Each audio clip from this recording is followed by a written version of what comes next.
இன்னைக்கு எதை பற்றி பேசலாம்?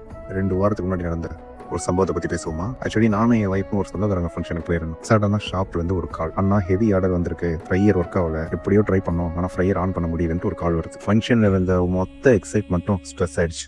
ஒரு பிஸ்னஸ்னா இதெல்லாம் இருக்கும் தானே. ஃபங்க்ஷன் முடிஞ்ச கையோட நேராக கடைக்கு ஓடி வந்தோம். கஸ்டமர்ஸ்லாம் வெயிட் பண்ணிட்டு இருக்காங்க. ஏன்னா ஃப்ரையர் ஒர்க் ஆகல, ஆர்டர்ஸ் போட முடியாது, நான் கஸ்டமர் ஹேண்டில் பண்ணிக்கிறேன், நீ உள்ள போய் கிச்சனில் என்ன பாருன்னு சொல்லிட்டு அவளை அனுப்பிவிட்டேன். உள்ள போனவ ஃப்ரையரை பார்த்ததும் கண்டுபிடிச்சிட்டான் இப்போதைக்கு இது ஸ்டார்ட் ஆகாதுன்ற விஷயத்த. ஸோ சடனாக மேனுவல் ஃப்ரையரை ஆன் பண்ணிட்டான். ஃபங்க்ஷன் மோட்ல இருந்தவ குக்கிங்கில் இறங்கிட்டான். அடுத்தது கஸ்டமருக்கு எல்லாருக்குமே ஆர்டர்ஸ் எல்லாம் முடிச்சு விட்டு கஸ்டமர்ஸும் ஹாப்பி, நாங்களும் ஹாப்பி. அவளோட அந்த கான்ஃபிடென்ஸ், அந்த ஸ்பீட், அந்த டெடிகேஷன், அதை பார்த்த உடனே என் மைண்ட் ஃபுல்லாக க்ளோவிங் பா. அந்த டைமில் ஒரே ஒரு லெசன் மட்டும் நான் உணர்ந்தேன். சக்ஸஸ் நான் லக்கில் வராது, நாம தயாரே இல்லாத நேரத்தில் கூட அந்த சுச்சுவேஷனை நான் செய்வேன்னு முன்னாடி வந்து நிற்கிற மனசு இருக்கு பார்த்தியா, அந்த கான்ஃபிடென்ஸ் லெவல், அதுதான் சக்ஸஸ். தேங்க்யூ.